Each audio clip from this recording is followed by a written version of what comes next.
Hello guys, Ram Ram. मनुष्य उसको मिटाने चला है, मनुष्य उसका इतिहास मिटाने चला है जिसका इतिहास मनुष्यों से पहले का है।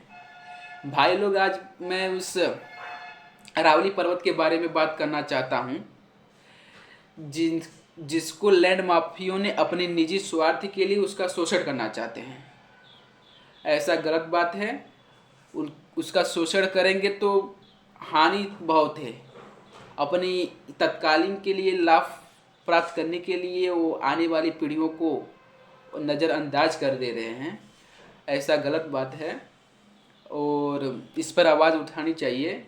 अरावली पर्वत के बारे में जानकारी प्राप्त करने से पहले मैं आपसे यह कहना चाहता हूँ कि अगर यह वीडियो अच्छा लगे तो लाइक कर देना, सब्सक्राइब कर देना, जिससे सब्सक्राइब करने से हमारी ऊर्जा बनी रहती है और ऐसे ही इंटरेस्टिंग वीडियो मैं लाता रहूँगा।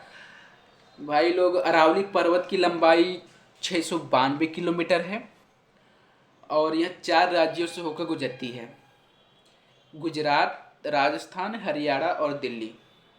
इसका मुख्य भाग राजस्थान में है। लगभग अरावली पर्वत का 550 किलोमीटर राजस्थान में पाया जाता है। लैंड माफियों लोगों का कहना है कि दिल्ली में जो प्रदूषण है पर्वत के कारण हो रहा है।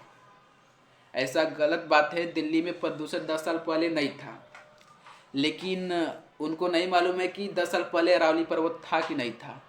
10 साल पहले भी अरावली पर्वत था, आज भी है और मैं चाहता हूँ कि ये रहे और इसका शोषण न किया जाए। अगर इसका शोषण होगा तो बहुत हानि होगा। और यह 4 राज्यों से होकर गुजरती है, लगभग 39 जिलों से होकर गुजरती है और अरावली पर्वत की ऊंचाई धीरे धीरे कम होती जा रही है। लगभग प्राकृतिक आपदाओं के कारण इसकी ऊंचाई कम होती जा रही है। वायु के कारण, जल अपरदन के कारण, भूस्खलन के कारण इसकी ऊंचाई कम होती जा रही है। और अरावली पर्वत की सबसे सर्वोच्च शिखर है गुरु शिखर, जो कि 1722 मीटर का है। और अरावली पर्वत की ऊंचाई कम होते होते लगभग 90% पर्वतों की ऊंचाई 100 मीटर से लगभग कम होती जा रही है और लगभग 10% ही है आसपास जो कि पर्वत की ऊंचाई, अरावली पर्वत की ऊंचाई 100 मीटर है। और लोगों का कहना है कि जो लैंड माफियों लोगों का कहना है कि अगर 100 मीटर से नीचे है पर्वत तो उसको अरावली पर्वत नहीं माना जाएगा, और 500 मीटर से दूरी पर पर्वत है अरावली के आसपास तो उसको वो भी अरावली पर्वत की श्रेणी में नहीं गिना जाएगा। ऐसा अब 500 किलोमीटर के अंदर में अगर पर्वत है और अगर 100 मीटर तक की ऊंचाई है तो उसको ही अरावली पर्वत माना जाएगा। और ये गलत बात है। अपने निजी स्वार्थ के लिए आने वाली पीढ़ियों को नकार दें कि अपने निजी स्वार्थ के लिए हम अपना वर्तमान में शोषण कर लें, आने वाली भविष्य की चिंता ही ना करें। एक ऐसी बात है और इस पे रोक लगानी चाहिए, सरकार को रोक लगानी चाहिए कि ऐसा नहीं। और इसकी लगभग ऊंचाई 100 मीटर है। इसका समुद्र तल से 100 मीटर मापी जानी चाहिए, ये कि नहीं कि पर्वत के आसपास की भूमि से मापी जाइए।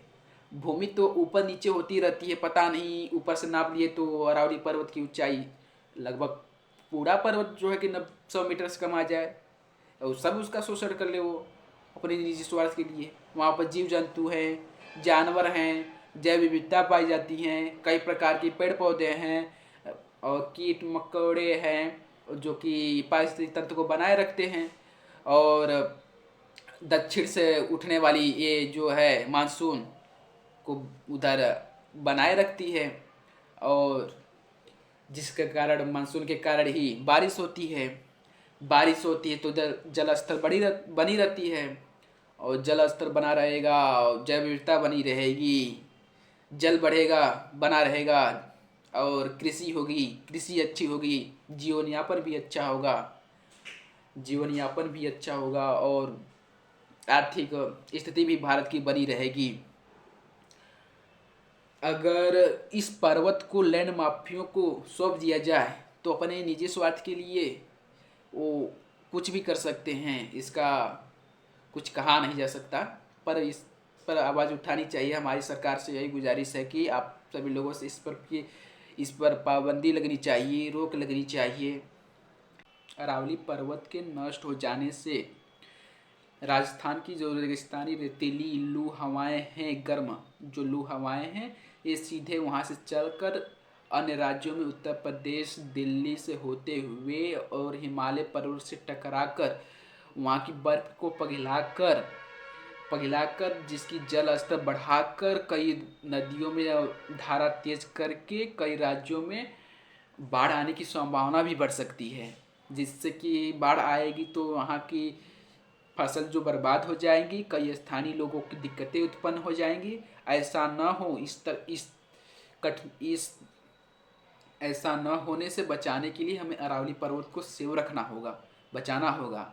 अरावली पर्वत ही भारतीय संस्कृति है, मान सम्मान है, गर्व सम्मानित हैं। और मुझे यह लगता है कि अरावली पर्वत को भी शेड्यूल 6 के श्रृंखला में रख लिया जाए, क्योंकि जो उधर असम है, मेघालय है, त्रिपुरा है, इधर की जो पर्वत है शेड्यूल 6 के हिसाब से रखा गया है, जो कि डॉक्टर भीमराव अम्बेडकर ने कहा है कि स्थानीय लोगों की शेड्यूल 6 में यह कहा मान्यता प्राप्त है कि जब तक स्थानीय लोगों की मांग न हो, जब तक स्थानीय लोगों वहाँ के स्थानीय लोग न कहे कि इस पर्वत को काट लो, यहाँ पर फैक्ट्री बननी चाहिए, जब तक स्थानीय लोग न कहे तब तक उस पर्वत को कोई कुछ नहीं कर सकता। ऐसे ही अरावली पर्वत को भी शेड्यूल 6 के अंतर्गत रखनी चाहिए। और जो लोग कह रहे हैं कि ये प्रदूषण अरावली पर्वत की हो रहा है, गलत बात है। अरावली पर्वत के कारण नहीं हो रहा है, पर दिल्ली में प्रदूषण कुछ और के कारण से बनी है, जिसके कारण इसमें यातायात संचार हैं और भी हैं। और इस दिल्ली जो है कि 3 ओर से पर्वतों से घिरा है, कुछ इसका भी योगदान है, क्योंकि पीछे दक्षिण पश्चिम साइड में अरावली पर्वत से घिरा है और सामने की ओर जैसा कि सामने की ओर आगे हिमालय पर्वत है और पीछे की ओर मध्य प्रदेश में मालवा पठार है। दिल्ली 3 ओर से घिरे रहने के कारण, 3 ओर से पर्वतों से घिरे रहने के कारण यह प्रदूषण बनी रहती है। अगर अरावली पर्वत नष्ट हुआ तो इसके होने वाला हानि बहुत है, जैसे कि मरुस्थल का विकास होगा, मरुस्थल का विस्तार होगा और कई राज्य, कई क्षेत्र मरुस्थल में बदल जाएगा, रेगिस्तानी में बदल जाएगा। और इससे रेगिस्तान से उठने वाली लू और धूल भरी आंधी कई राज्यों और शहरों को तबाह कर देगी। और इसका वाटर ग्राउंड लेवल कम हो जाएगा, मानसून प्रभावित होगी, जल कम होगा तो कृषि पर प्रभाव पड़ेगा, और जल स्तर कम होगा तो कृषि पर प्रभाव पड़ेगा, और कृषि प्रभाव होगी तो जीवन यापन पर प्रभाव दिखेगा। भाई लोग, ऐसा न हो। इस पर एक शेर है, रेगिस्तान को रोका जिसने हरियाली को थामा है। रेगिस्तान को रोका जिसने हरियाली को थामा है, अरावली के बिना कल हमारा सूखा ही हमारा ठिकाना है। ये भाई लोग यहाँ वीडियो कैसी लगी है?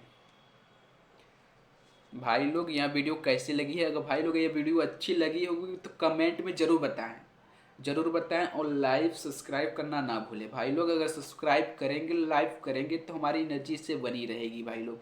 और यहाँ इस विषय पर ऐसा पहली बार चर्चा कर रहा हूँ, जिससे कि आप अगर सब्सक्राइब लाइव करते रहेंगे तो ऐसे ही इंटरेस्टिंग वीडियो मैं और लाता रहूँगा। भाई लोग सब्सक्राइब जरूर करिए। जय हिंद, जय भारत।